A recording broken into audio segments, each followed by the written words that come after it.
Hi, everybody. I'm Jim Skelly, and this is the Global Conversation. It's the third of our mini lectures for the fall semester in 2013.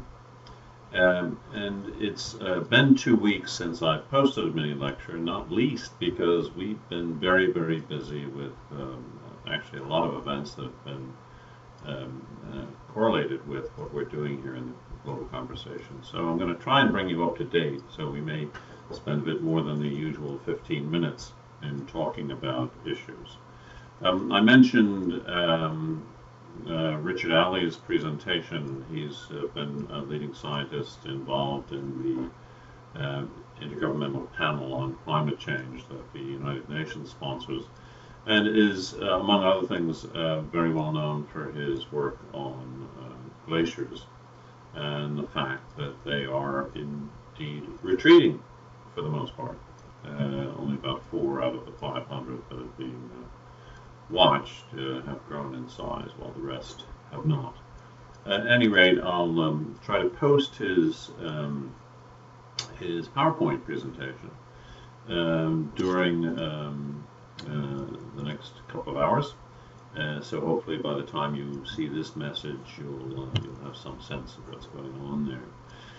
Here's some of the issues, and I'll tie this to some other things that we've talked about in the last week or so. One is to get a sense of how much carbon dioxide is being released into the atmosphere. If you drive a car, right, a gallon of gas weighs about 6 pounds, or for those of you who are on another system, a gallon of gas, which is close to 3.5 liters, weighs just under 3 kilograms. So to come back to the fundamental equation, 16 gallons of gas, therefore, is nearly 100 pounds. And each pound of gasoline yields 3.1 pounds of carbon dioxide, right? So you can do the maths here. That means that if you use 16 gallons of gas, you've sent into the atmosphere about 300 pounds of CO2. The reason this is important, of course, is that CO2 is one of the fundamental greenhouse gases, and it's the CO2 that people are worried about today. Ultimately, they'll be worried about methane, or methane, as is said in some countries, because methane, as I think I've said here before, is about 27, 28 times more potent as a greenhouse gas than CO2. And methane will be released if the climate warms sufficiently to heat up the atmosphere, so that the permafrost melts in northern Canada and Siberia, and all sorts of organic material under the permafrost then releases methane. So, and I must say that over the last 2 weeks, between Richard Alley's talk and then the visit here by Isabel Hilton, the founder and publisher of China Dialogue, and then a meeting of the annual Wellfleet Psychohistory Group, which focused on climate change, left me less than optimistic about the future, because I don't see anybody really doing things to stop the process that's in play. One of the people who was at the Wellfleet meeting, most interestingly, is a man named Edwin Matthews. And Edwin Matthews is a founder of a group which most of you probably have heard of, called Friends of the Earth. Edwin said, he did this in the 1960s, and Edwin gave us some statistics that I think are worth sort of knowing about. Part of what he was talking about is the amount of CO2 that's now in the atmosphere. At the time of the Industrial Revolution, if you look at 1760 to 1840, they have rough figures to suggest that there are about 250 parts per million of CO2 in the Earth's atmosphere. Around the time that Edwin and others founded Friends of the Earth in the late 1960s, there were 325 parts per million of CO2 in the Earth's atmosphere.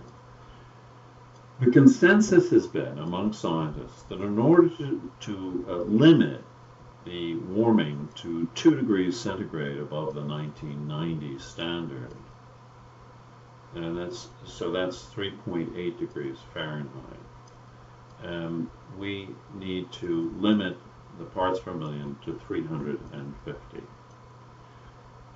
Edwin Matthews said that we're now more or less at 400 parts per million, so we're close to 50 parts per million above that standard. And I don't see anybody making a significant, broad effort, no political leadership, to say we have to stop. There are people who are doing that, and there are people who are actually working very hard at it, but they're not in positions of significant political power. There is a website that I'll link you to called CO2 Now, which registers the amount of CO2 in the Earth's atmosphere every month. Let me give you the latest statistics on that, because it's sort of worth knowing about. And you know, I wish I didn't have to tell you about this stuff. I wish I didn't know what I know. But it doesn't look good for the future. I'm not going to be here. I'll be gone in about 20 years, maybe sooner. But some of you are going to have lifespans during which this crisis is going to get worse and worse.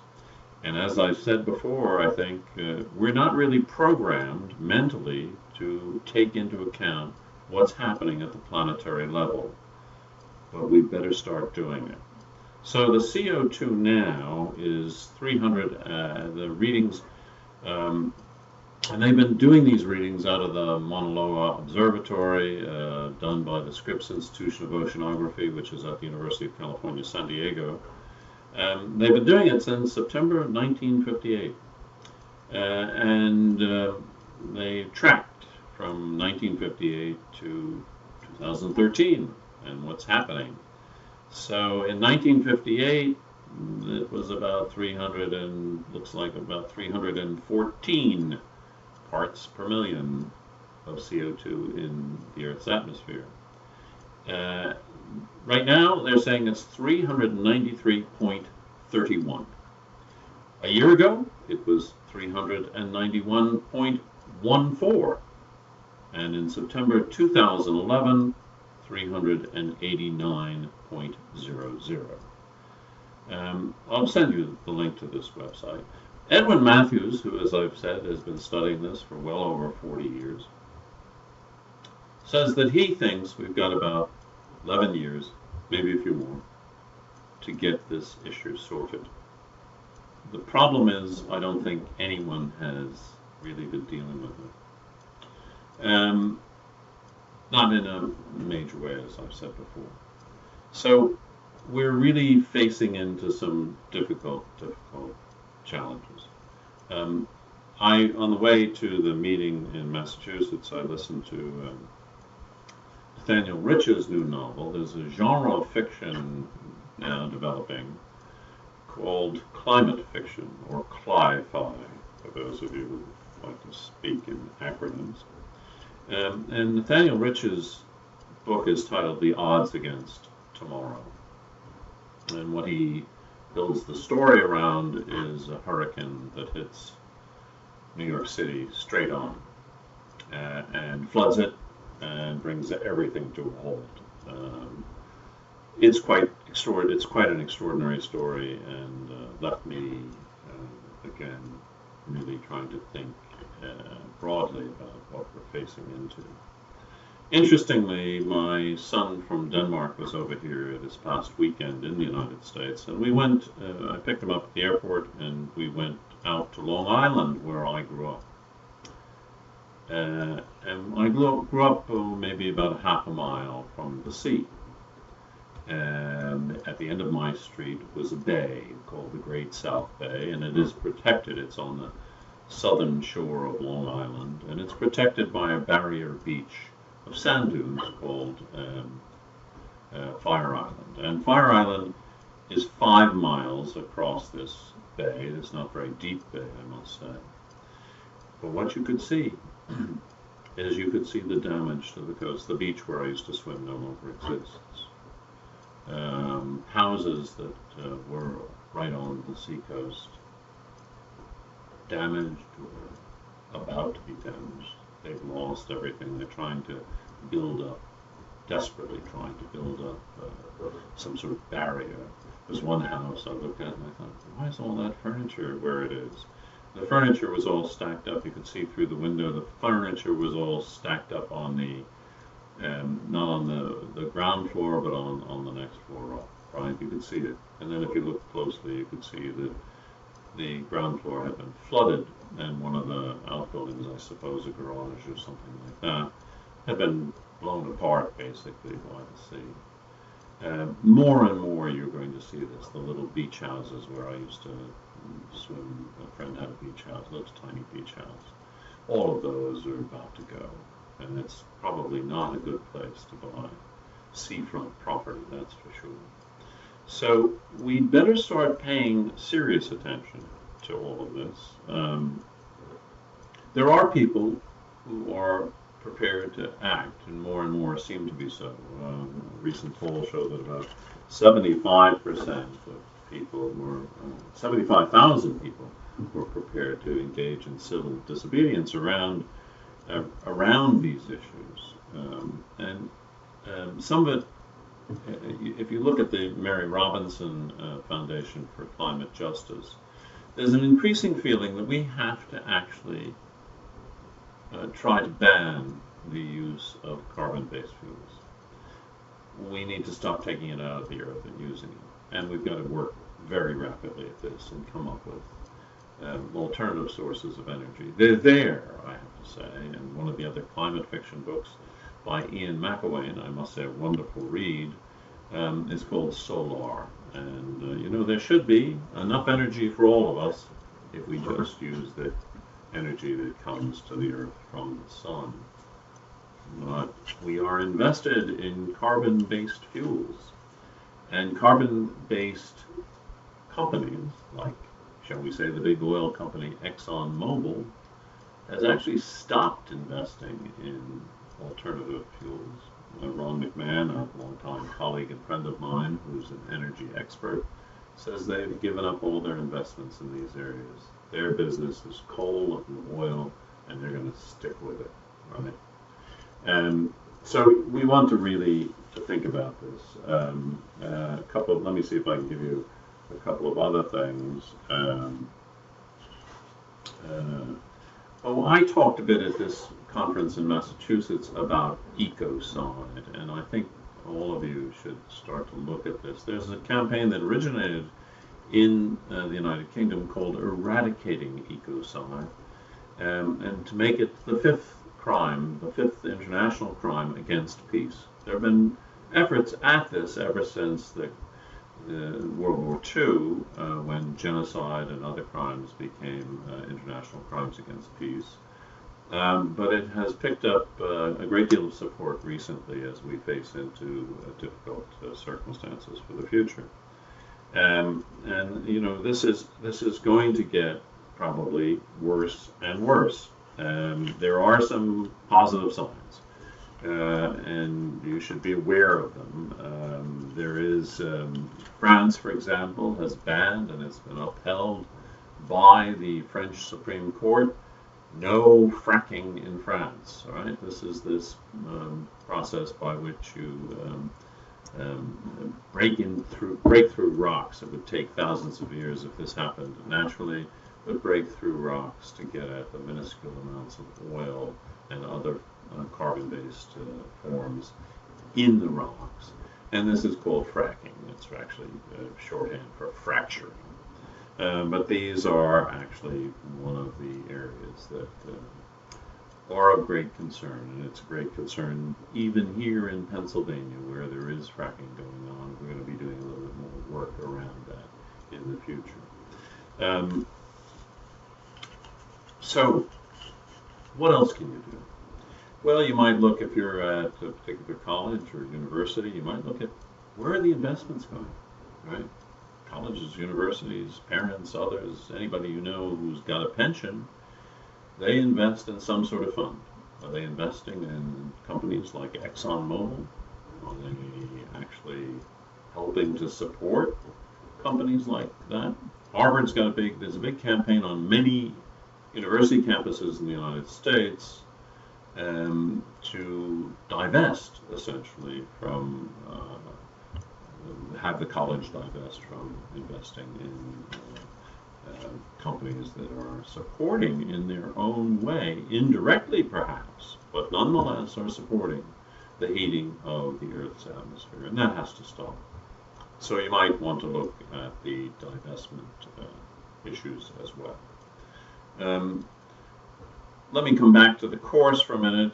Some of you will be doing your midterms now. I hope those are going all right. Get in touch with me if you're having any difficulties. A number of students have. Also, you should be signed up. You should be sending Sadie your choices for study circles. We'll be forming those, I think, this coming week, if I'm remembering correctly. And so we'll be letting you know about that as well. Okay. And do really look at, I'm going to post in my email to you, I'm going to post a few other things. Let me give you an example of the kinds of things that you can look at. There is a group that has put out, and there's materials on The Guardian, that they have an interactive website, a few web pages where you can find out everything you would really want to know about climate change. And there's no real question. You're going to get people still trying to deny it. They're kinds of flat Earth people. They're the same people, interestingly, who have argued 20 and 30 years ago against tobacco smoke being problematic. Oh, there's no problem with it whatsoever. The science isn't clear. They're the same people. Many of the people who are lobbying around these issues, creating media campaigns, are the same folks.